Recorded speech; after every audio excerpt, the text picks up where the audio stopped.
स्वागत है आपका अपने YouTube चैनल इनकलकेट की इंग्लिश में। अगर आप ख़ास तौर पर अच्छी अंग्रेज़ी बोलना चाहते हैं तो ये वीडियो आपके लिए है।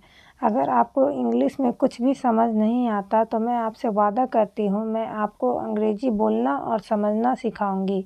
सबसे पहले मैं एक एक वर्ड पढ़ूंगी ताकि आपको वर्ड का सही प्रोनाउंसिएशन आ जाए। उसके बाद हम हर शब्द का हिंदी में ट्रांसलेशन करना सीखेंगे और साथ ही ग्रामेटिकल स्ट्रक्चर को भी समझेंगे ताकि आप जब भी अंग्रेज़ी बोलना या पढ़ना चाहे तो उसे अच्छे से समझ सके। चलिए शुरू करते हैं हम आज की अपनी वीडियो। आज का हमारा पहला सेंटेंस है how are you doing today. मतलब आज आप कैसे हैं। How are you doing today. How का मतलब हुआ कैसे, डू मतलब होता है या डूइंग का मतलब होता है करना। बट यहाँ इस सेंटेंस में ये एक फिक्स्ड एक्सप्रेशन का काम कर रहा है, ये एक एक्सेप्शनल है, इसीलिए यहाँ पे इसका मतलब करना नहीं होगा। इसीलिए इस सेंटेंस का फुल मीनिंग हुआ आज आप कैसे हैं। जैसे हमें बोलना है आज वह कैसी है, तो how is she doing today. How is she doing today. हमें पूछना है आज वे लोग कैसे हैं, how they were doing today. How they were doing today.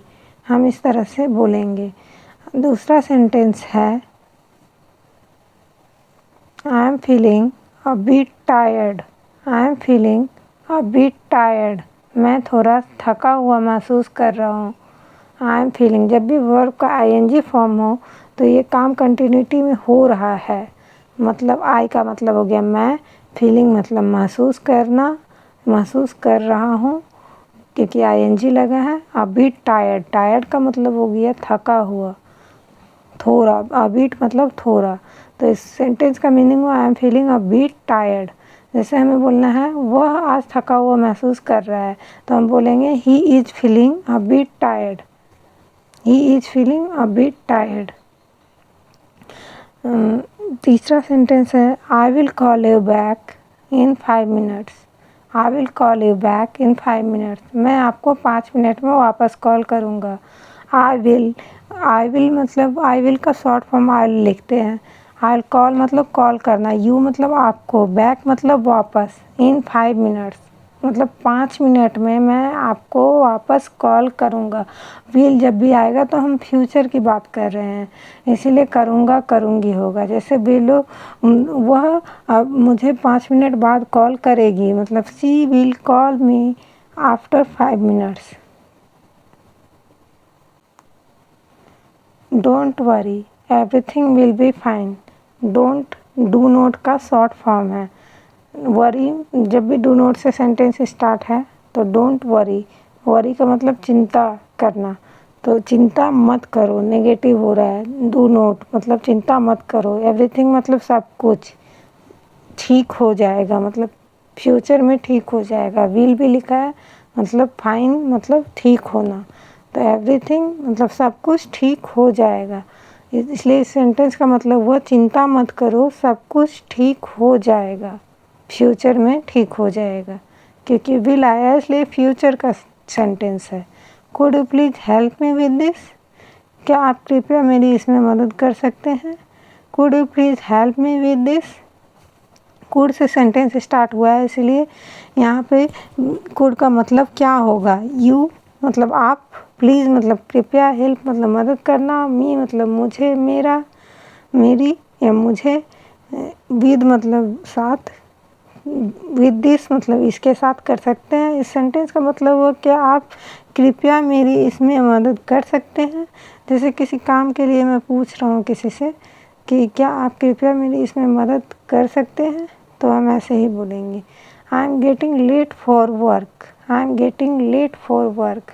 I am का शॉर्ट फॉर्म है।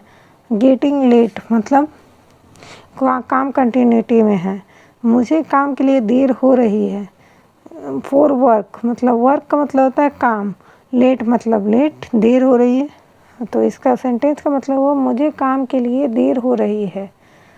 मतलब अगर मुझे बोलना हो उसे काम के लिए देर हो रही है तो हम बोलेंगे he is getting late for work.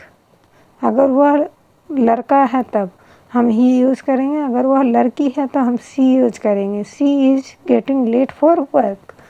What would you like to eat. What would you like to eat. What मतलब क्या, वुड यू मतलब आप, यू का मतलब हो गया आप, लाइक मतलब पसंद, ईट का मतलब हो गया खाना। तो इस सेंटेंस का पूरा मतलब हुआ आप क्या खाना पसंद करेंगे। आप क्या खाना पसंद करेंगे। जैसे मुझे बोलना हो तुम क्या खाना पसंद करोगे, तो भी हम इसी तरह बोलेंगे। यू का मतलब आप और तुम दोनों होता है, लेकिन हमें बोलना हो वह क्या खाना पसंद करेगी, तो what would she like to eat, हम ऐसे बोलेंगे। मतलब वह क्या खाना पसंद करेगी। Let's go for a walk. चलिए टहलने चलते हैं। Let's go for a walk. Let's का मतलब होता है लेट अस। गो मतलब जाना, फॉर अ वॉक, वॉक मतलब टहलना। तो चलिए इस सेंटेंस का मतलब हुआ चलिए टहलने चलते हैं। लेट अस मतलब हम लोग टहलने चलते हैं। गो मतलब जाना या चलना होता है, इसलिए इस सेंटेंस का मतलब हुआ चलिए टहलने चलते हैं। गो का मतलब चलिए, वॉक मतलब टहलना, चलते हैं। तो let's go for walk. I forgot to bring my phone. I forgot to bring my phone. मैं अपना फ़ोन लाना भूल गया। forgot लिखा है मतलब वर्ब का पास्ट फॉर्म यहाँ पे यूज़ हो रहा है। फॉरगेट एक वर्ब है जिसका फॉरगॉट या फॉरगॉटन वर्ब का थर्ड फॉर्म होता है। तो यहाँ पे फॉरगॉट यूज़ हो रहा है क्योंकि ये पास्ट का सेंटेंस बता रहा है। मतलब पास्ट में मैं अपना फ़ोन लाना भूल गया। आई मतलब मैं, ब्रिंग मतलब लाना, माई मतलब मेरा, फ़ोन मतलब मैं अपना फ़ोन लाना भूल गया। पास्ट में भूल गया, वो अपना फ़ोन